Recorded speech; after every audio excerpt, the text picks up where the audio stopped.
would you do if the world you knew was gone?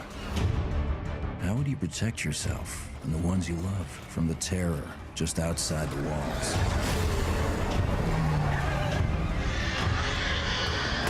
In this world of the living and the dead, how will you survive?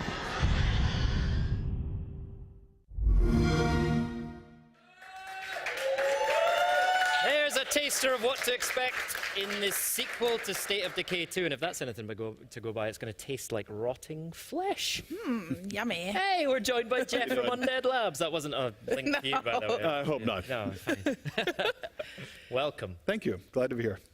So, if anybody, had State of Decay passed them by, and I really, really recommend playing the first one on back compat. I just did it recently, but can you just tell us really quick what's it all about? Yeah, State of Decay is, it's all about your own survival fantasy.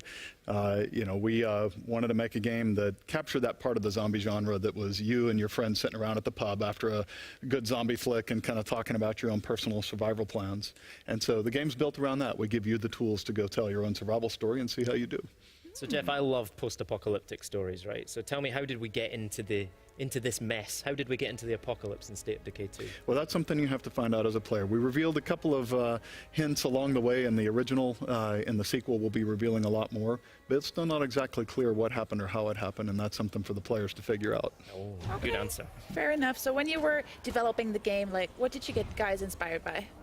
Well, at the time we've been thinking about this game for, more than a decade. At the time there was this kind of really good crop of this reemergence of zombie movies. There was the 28 Days Later, 28 Weeks Later, and then even movies like Zombieland and Shaun of the Dead that brought a little bit of humor to it.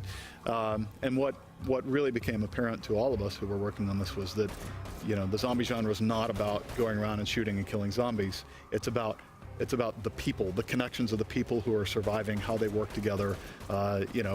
Even like a movie like Zombieland, that's really a car buddy movie, right? And so there's just all this expressiveness in it, and we wanted to capture that width and breadth of the genre and not just the how do you kill zombies. So will we maybe see a Twinkie in State of Decay 2?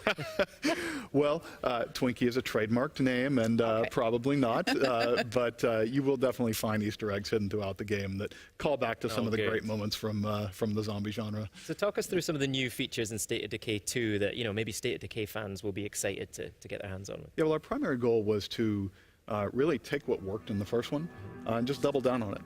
We came up with a really unique formula, the kind of third-person action married with the really deep RPG progression mechanics for your characters, the base building, and then put that all in a simulated open world. And that formula really resonated and really did well. And so what we wanted to do was just take that, deepen each of those systems, and really just deepen the survival fantasy.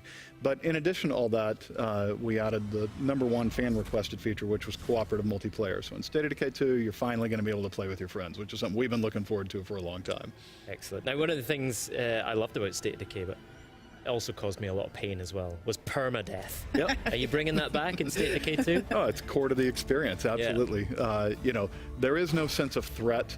There is no sense of consequences for your actions if there's not death in the game. It's hard to imagine making a zombie game that doesn't really have a permadeath. But the important thing for us is that if you die in the game, you can always look at it and say, if only I had done this differently or that differently, right? We never want you to think the game just arbitrarily decided it was time for you to die or kind of cheesed it, right? It has to be because of something you did, and that's the contract we make with the players.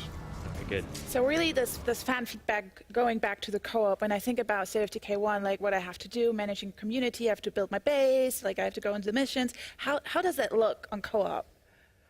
So what we wanted to do was make co-op really simple. We don't want a whole lot of set up your party mechanics and invitations and joins.